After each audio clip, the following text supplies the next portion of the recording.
بسم اللہ الرحمن الرحیم ان الصلاۃ کانت علی المؤمنین کتابا موقوتا۔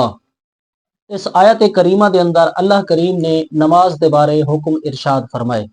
اللہ پاک نے ارشاد فرمائے کہ بے شک نماز مومنین دے اتے وقت دے اتے مقرر کیتی گئی ہے۔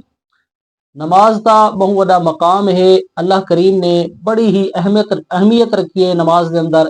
جیڑا بندہ نماز کو اہمیت دے دے، نماز وقت دے اتے پڑھ دے، وہ اللہ دی بارگاہ دے اندر سرخرو بندہ ہے۔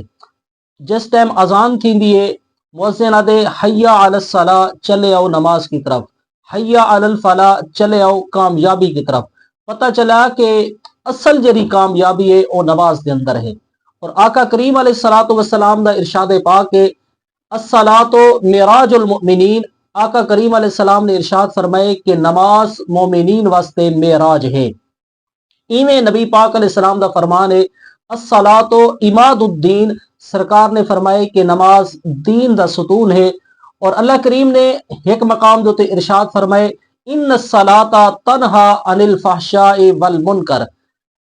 اللہ پاک نے ارشاد فرمائے کہ نماز بے حیائی اور برے کما کو منع کرے دیے۔ پتہ چلا کہ جیڑا بندہ 5 ٹائم دا نمازی ہے، 5 وقت پابندی دے نال نماز پڑھ دے، او برائی تے برے کام فحاشی والے کام کو دور راسی، انہاں کما دے قریب بھی کہنا ہو سی۔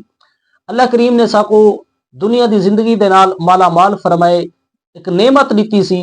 ساکو چاہیے کہ اساں اپنی زندگی کو فضولیات لغویات دے وچ نہ گزاروں، بلکہ جتنا تھی سکے اللہ دے ذکر دے اندر، اون دی عبادت دے اندر اپنے وقت کو صرف کروں۔ اللہ دی بارگاہ دے اندر دعا ہے کہ اللہ کریم ساکو نماز 5 گانا دی پابندی دی توفیق عطا فرماوے۔ وما علینا الا البلاغ المبین۔